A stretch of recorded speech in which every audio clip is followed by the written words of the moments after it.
have some video on RTC Channel 4. Hey, Brian, how you doing? Doing great. How are you? Good. Brian is here from RTC. Thanks for coming in. Thank you for having us. All right. And, of course, on the TuneIn Radio app, you can download it, take us wherever you happen to be going. And John Alley stopped by to say hello this morning. Good morning. Hi, John. How are you? Doing great. John is President and CEO of Woodlawn Hospital, and the hospital board in session yesterday. We had our board meeting yesterday, a fairly short meeting. One of the board members let us know what time we were going to be done, and so we got done 1 minute prior to that deadline. Excellent. This time of year, not a lot of things that we really have to discuss. Now, the next board meeting will probably be a little longer because we do have some year-end items that we need to get done in December so that we can start the new year off right. So one of the first things we did was actually present to our board was what is our budget going to be for next year.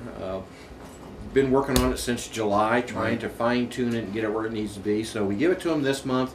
They'll have a month to look at it and then bring it back next month for formal approval, or if they have some questions on it. But I'm pretty sure we'll probably they'll approve as we went through some just kind of our standard things. Look at enough of a rate increase to cover our increased cost of supplies. That's kind of nice. Most of our suppliers, being the nice people, tell us what our rate increase is going to be next year. So they'll come in and say, hey, our stuff is going to go up 5%, 6%, whatever. So we try to then build our rate increase to at least cover that cost of those additional supply costs as we move into the next year. Healthcare is getting more and more competitive, and what we found is we're looking for a fairly small margin next year again, hopefully $300,000 to $400,000 bottom line, which doesn't sound like a lot, but it's even worse when I say we're probably going to be budgeted about $140 million in gross revenue. Exactly. And wind up with $300,000. So that kind of tells you it's a fairly cutthroat business, and if we can come out with $300,000 or $400,000, we'll be very happy. Overall budget comparable to this year? Comparable this year, yeah. I think our we predicted probably about a $400,000 bottom line for this year. Going to get close to that, and when we look at our financials, it's distorted a little bit because of some of our affiliations with some of the nursing homes. So what I like to do is take that money out. I don't count that when I look at, even though it's in our financials from an internal perspective, we take that, how are we doing just as an institution? And so far through end of October, we broke even. We haven't made money, but we haven't lost money. So I'm okay with that, because we're hoping November, December, right now are looking like they're going to be a fairly good month. Traditionally, they've been very bad months for the hospital, but for whatever reason, we're seeing a tremendous increase in volumes in November that we haven't seen before. Hoping that carries through December. After the budget is passed by the Board of Trustees, what happens to it? At that point, there's a lot of other folks we have to give it to. A lot of folks don't realize, but all of our insurance agents, carriers that we have contracts with, we have to submit it to them. They have to approve our budget. And if they don't like what we submit, then they say, well, fine, you're doing a X% rate increase, we're not going to recognize it. So we have to do it to them. State Board of Accounts gets a copy of it. Medicare gets a copy of that. So a lot of folks have to review and approve what our budget is going to be. So it's not like your normal manufacturing where you set your budget and go. We have a lot of folks that we have to run it by, get their approval before we can put it in place. These contracts, these agreements that you have with the insurance companies particularly, they're just an annual? They're annual renewing, so usually they come up every year. We might sign a 5-year contract, but every year we have to go back, and especially if we're doing anything on our rates, go back to that insurance company and say, here's what we're wanting to do, here's why we want to do it, and justify why we're going to do a rate increase, and they either accept it or they don't. And sometimes they say, you can do whatever you want with your rates, we're not going to recognize it, so whatever we paid you last year, same thing we're paying you this year. So that's part of that whole budget process. We're trying to second guess what some of the major insurance companies are going to do.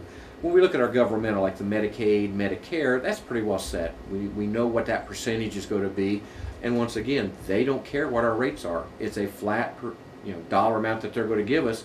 So they say, charge what you want, here's all we're going to pay. So that makes it a little difficult when we start seeing the large increases in supply costs.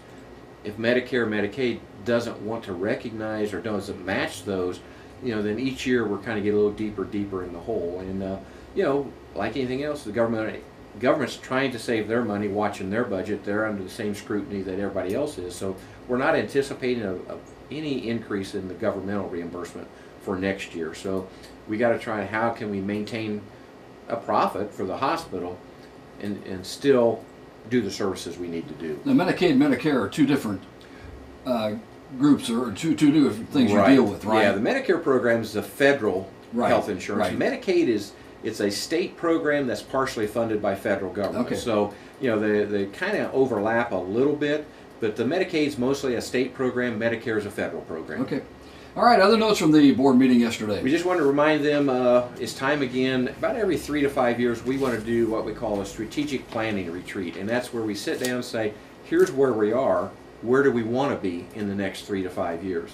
And we usually bring a person in from the outside that does this across the country, because what I like to know, what's happening on the East Coast, what's happening on the West Coast that we might not know, that he's seeing some trends out there. So that will be next Tuesday from 9 to 3 in the boardroom. We'll have all the board, the administrative team, and then the facilitator who comes in and says, okay, have you thought about this? You need to look at that. So what we want to do now is map out our next 3 to 5 years strategically, what we want to do and where we want to be at the end of that point. Is that possible?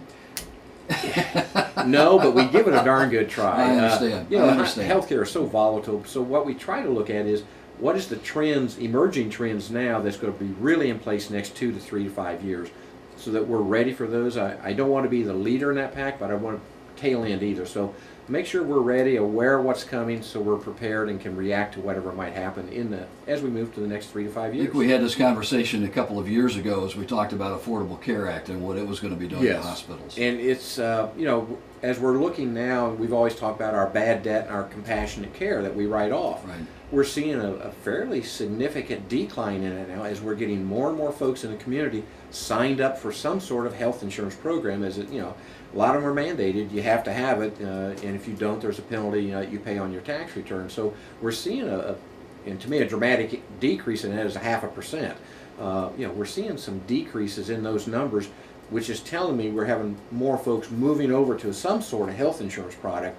So even though we're not getting paid a lot, it's better than nothing. I was going to say, that's a good thing for Woodlawn Yes, Hospital. it's a good thing. Right. I just soon get 2 cents on the dollar as opposed to 0 cents on the dollar, and it is making a difference. So we're seeing a little bit increase there. It's helped our cash position, because now we're not writing off 100% of the bills. We're getting a little bit of that. And one of the points I just kind of wanted to bring up, we do have folks in-house. There's an office in the hospital now, and a company's called Playmate. They're there Monday, Tuesdays, and Fridays, 8 to 4:30, Thursdays, 1 to 5.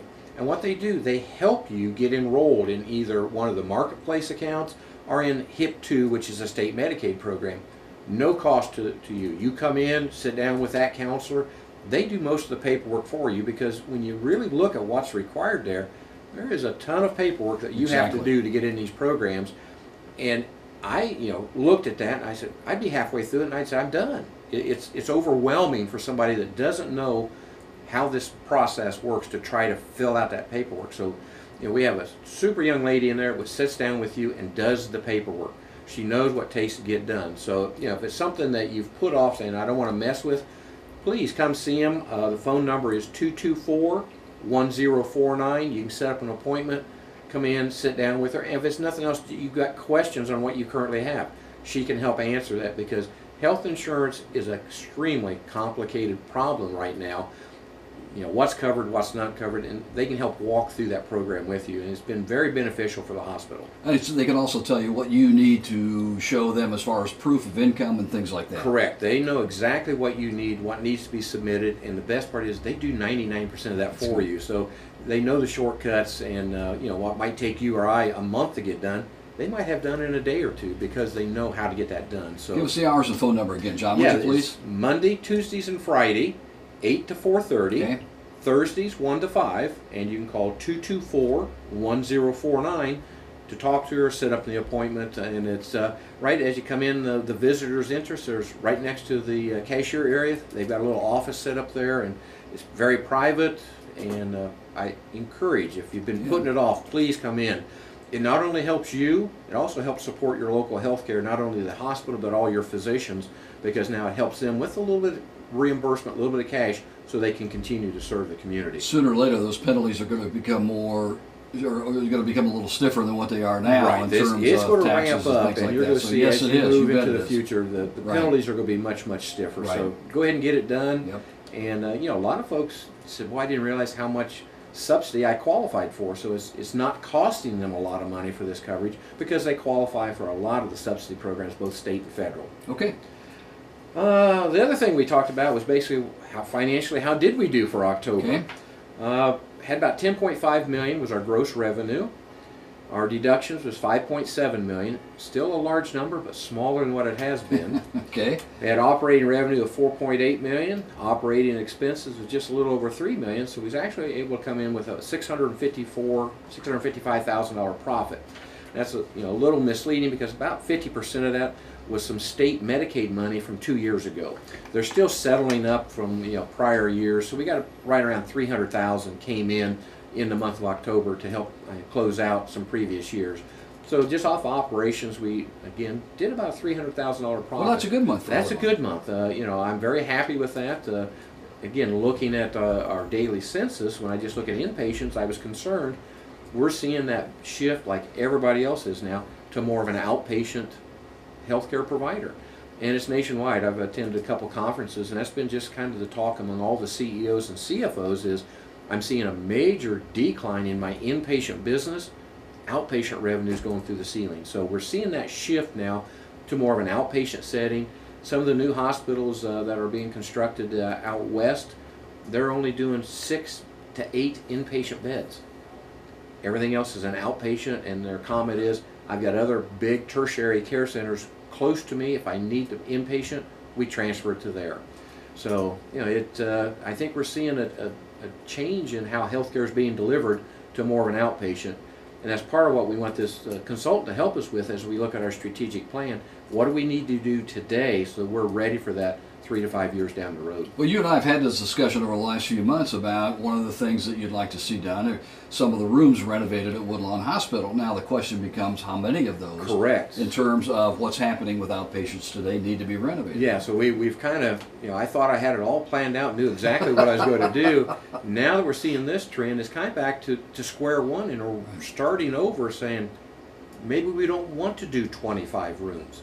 Do I want to do fewer inpatient rooms and change some of what's currently an inpatient setting to an outpatient service area? So it's, I got to dust off that crystal ball, I think, once again, and try to figure out where we're going to go with this as we move to the future. John, from your perspective, from the perspective of the board, good supply right now of doctors and nurses?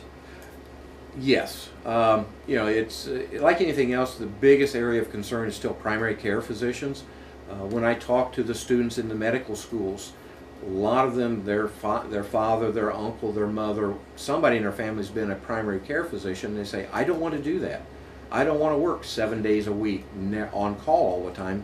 So, I call it the ologist syndrome. They all want to be somethinologists because they only work 3 to 4 days a week, no holidays, no call, and they probably make twice as much as what a family practice physician makes. So it's taken a very dedicated person now to come out and say, I want to be a family practice physician. They're out there, they're just really hard to find. And so What a demand for them, I would think. There's a high demand for it, and we're seeing more and more providers now coming out from a nurse practitioner instead of a MD or a DO, because they're more readily available than we can find MDs and DOs. But you still have to have a collaborating physician to work with them. So it's the challenge is find folks to do family practice, family care. I can find a lot of ologists, but I need family practice, and I've got to look 5, 6 years down the road. I know I've probably got some physicians that are, they keep saying I'm going to retire. I'm going to retire. Sure. And so I'm preparing now for some of those that might be leaving 5, 6, 7 years down the road, because I'm going to some of the medical schools, getting these kids early and saying, are you interested in family practice? If so, consider Woodlawn. So we've got a couple that we've talked to that really want to go to a rural setting and do family practice. So, I'm keeping their phone number very close, and I don't want them to get away. Hey, we pretty well covered the board meeting yesterday? Covered the board meeting, very short board meeting. Again, this time of year they're usually short. Next will be a little longer just because of the budget. I was going to ask you about that. It might be a little longer because we'll probably get a little more detail into the budget. This month was just, here it is, we'll discuss it next month.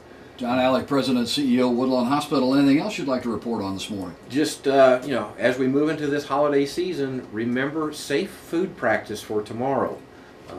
We don't want to see you by accident in the ER, so just be careful with some of the foods And don't leave them sit out all day long and have lunch and 10 o'clock at night start munching on the potato salad that's been out all day. Refrigerate, cover the foods, keep them safe. For those leftovers are the best part. Keep them safe. A lot of common sense. Yes, sir. John Alley, happy Thanksgiving. Same to you. Thank All you. right.